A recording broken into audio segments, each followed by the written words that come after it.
How's it going, everyone? Today, I'm very excited to be giving you all an in-depth review, demo, and specs breakdown of this Ibanez Iceman IC420FM electric guitar. Let's get into it.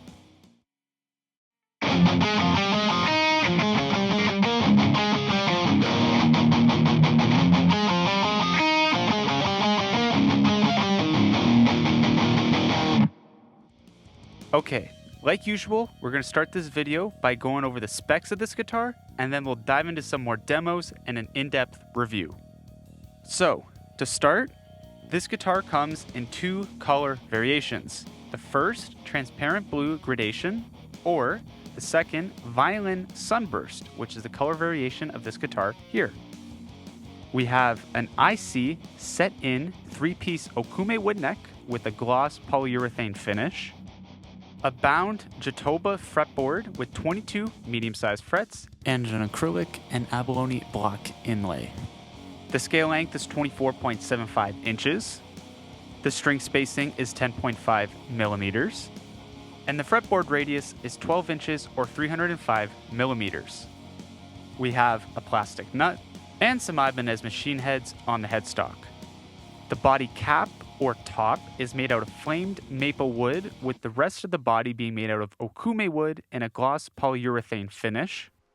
We have a Gibraltar Performer bridge, a Quick Change 3 tailpiece, an Ibanez Super 80H passive ceramic neck pickup, and an Ibanez Super 80H passive ceramic bridge pickup, a 3-way pickup selector allowing you to select either just the neck, both pickups, or just the bridge.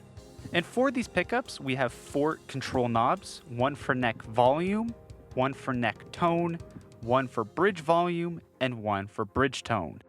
The hardware color is gold. Factory strings are a D'Addario EXL set with a .010 through .046 string gauge. And to wrap it up, you get an Ibanez gig bag included as well.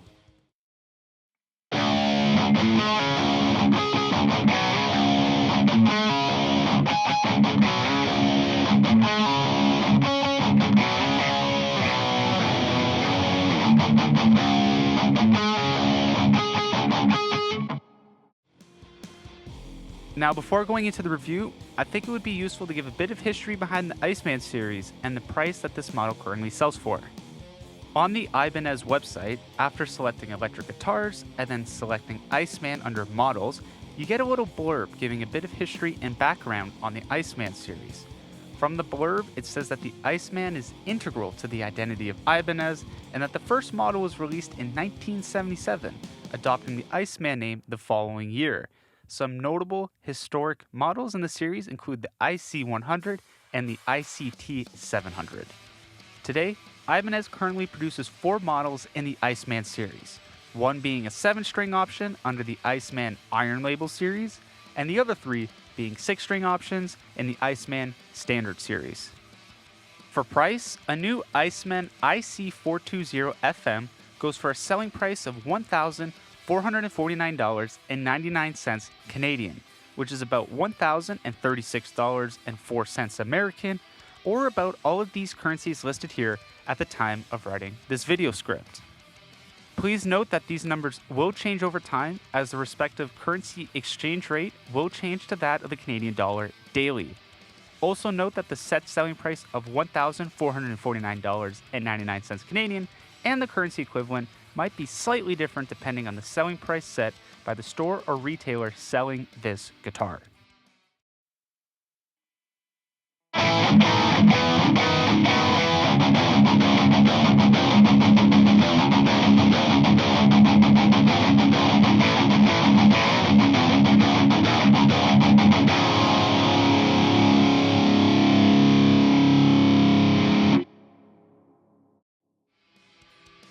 Alright, I'm going to start the review portion of this video with a bold statement. I've been playing guitar for about 10 years now, and for me, in my opinion, this Iceman is the best playing quality guitar I've ever had a chance to play. and has easily become one of my favorite guitars I've ever had. Now, why have I fallen in love with this guitar? There are quite a few standout features that overshadow any specs or personal opinions I've had on other guitars that I own or have previously played. So, the first standout feature, the guitar neck and fretboard.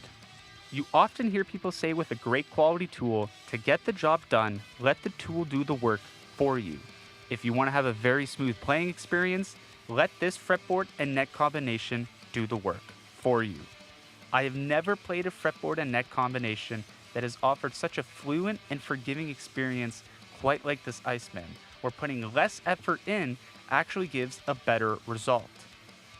Musicians might feel like for a complex chord progression or riff pattern on some guitars that they have to overcompensate their playing to make up for the complexity of the chord progression or riff, which might include pressing harder on the strings and fretboard or having to place their finger in the middle of the fret when playing to have good note clarity. But in my opinion, that does not apply here. I find the gloss finish on the neck comboed with the bound Jatoba fretboard really allows the player to take a step back and allow the combination to do its job. And the end results of this is a really smooth and clean playing experience. The next standout feature, the pickups. I really enjoy the rich tone that these Super 80s offer, and when comboed with a dedicated tone and volume knob for each pickup, there are many different paths you can take depending on the amp, cabinet, microphone, or amp sim you are plugging this guitar into. I find for both clean and distorted tones, these pickups give something that has a lot of depth and layers to it, and because of that, you can dial in good tones without too much crazy effects manipulation, in my opinion. Finally, the last major standout feature for me, the body shape and finish. This guitar's body shape, design, and finish really give it a unique look in all the right ways. For me, there are two guitar body shapes I tend to gravitate towards. Those of and similar of that of the Ibanez RG series and the classic Gibson Explorer.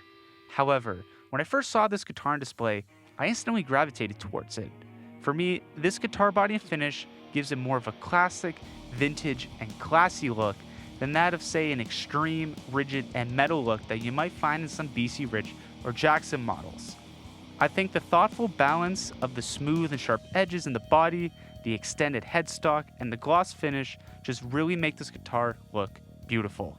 There are so many great things that stand out on this guitar, but I'd like to take just a quick minute to mention some things to note as well. Now, that does not mean that these following notes are negative characteristics or qualities of this guitar, in my opinion, but I believe there are things that are worthy to note and make other players aware of if they're thinking about considering this guitar. The first note, the input jack location. Instead of being on the side of the body like you see in many guitar models across many different brands, the input jack is actually located on the front of the guitar body.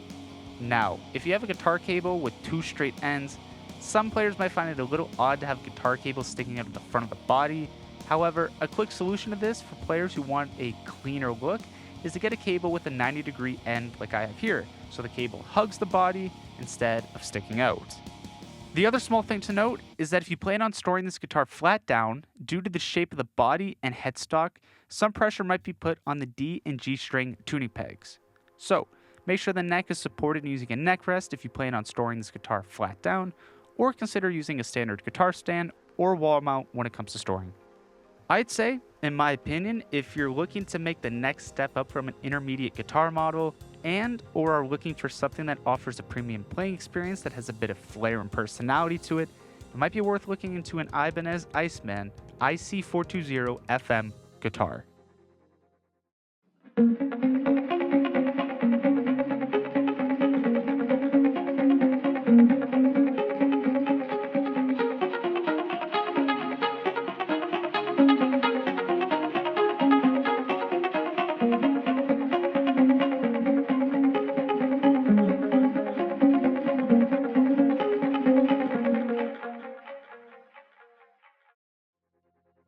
So, overall, this Ibanez Iceman IC420FM guitar has really blown me away and has become a go-to option for me when recording music, whether that be metalcore, ambient, or gent. Now, like I say in all my videos, don't just come to a conclusion based on my video alone, do some more research, dig a little deeper, See if your local music store has one of these in stock, and test it out for yourself to see if this guitar is really for you. So, until next time, hit that subscribe button so that we don't miss out on new music, reviews, and content coming soon, and I'll see you in the next one.